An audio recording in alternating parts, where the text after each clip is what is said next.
On that note, Ryan, I see you're getting your glasses my glasses on, which out. means you're ready to read your the script. No, I'm kidding. Speaking of January 6th, actually, you have a really interesting monologue today. Yeah, on this book that's coming out in a couple weeks. It's huge. It's like 600. It's like 600 pages. It's very good. If you like kind of congressional drama, which I do, I recommend it. It's called Unchecked: The Untold Story Behind Congress's Botched Impeachments of Donald Trump, and I got an early copy of it, so I have a piece of it that I can do here. Before you do that, does it feel almost like Bravo when you're? Do you like congressional drama for the same reason that you like the Real Housewives of New Jersey? It's the same stuff. If it's done right, it definitely taps the same buttons. Tell us what's in the book. So it's January 6th, and so history often unfolds through the collision of structural forces that operate independently of any specific decision or decision maker. But once in a while, a real moment of contingency arises in which a single person choosing between several genuinely viable options within their reach can set history on a different course. Now, according to the new book, Unchecked: The Untold Story Behind Congress's Botched Impeachments of Donald Trump, leading Democrats pushed hard to impeach then-President Donald Trump the very day of the insurrection, but were beaten back by a reluctant House Speaker, Nancy Pelosi, who instead decided to gavel the chamber out of session once it had finished its business at hand.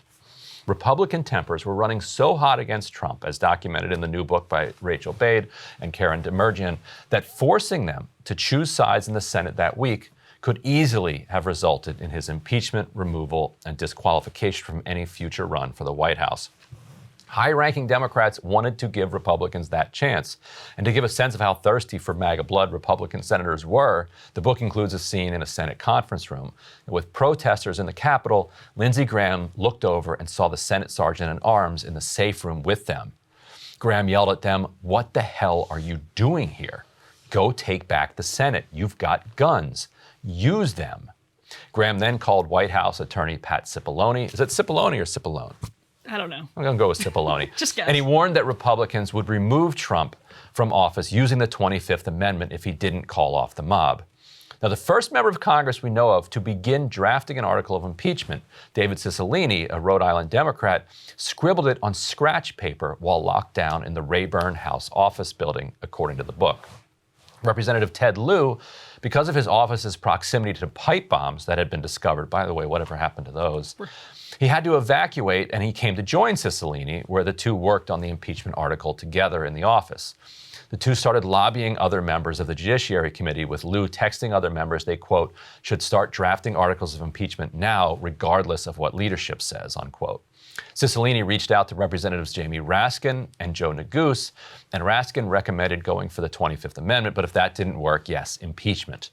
They worked on a 25th Amendment letter to Vice President Mike Pence, but they kept pushing on impeachment throughout the day. They reached out to Judiciary Committee counsel Aaron Hiller for help fine-tuning the impeachment draft. Hiller called his boss, Jerry Nadler Chief of Staff Amy Rutkin, and told her, quote, I'm about to do something that's completely unauthorized by leadership. Should I tell you or not?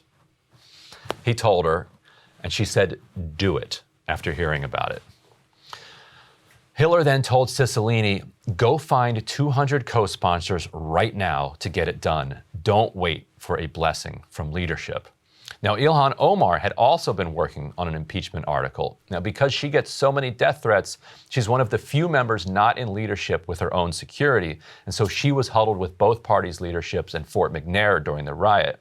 The aide she brought with her drafted an impeachment article that afternoon, and Omar publicly called for the House to vote on it.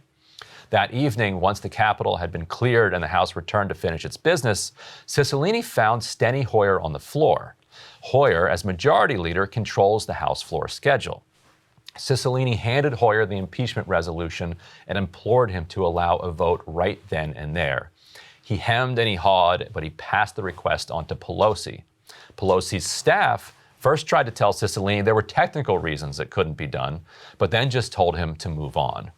Pelosi decided to gavel the chamber closed, and everybody went home. Now, there's a saying, if you come for the king, you best not miss. Because if you miss, the king is going to make sure you never come for him again, and that nobody thinks it's okay to come for the king. Trump came for the king that day and missed, and Pelosi and Hoyer just let him walk. The message was clear. It's okay to come for the king, or in our case, to come for democracy. If you hit it, you stay in power. If you miss, you live to fight another day. And we'll live with the decision Pelosi made that night not to hold Trump accountable instantly for the rest of our lives. And what I'm curious about from your perspective, because you would know Cable news is ripping us apart, dividing the country, making it impossible to function as a society, and making it impossible to know just what is true and what is false.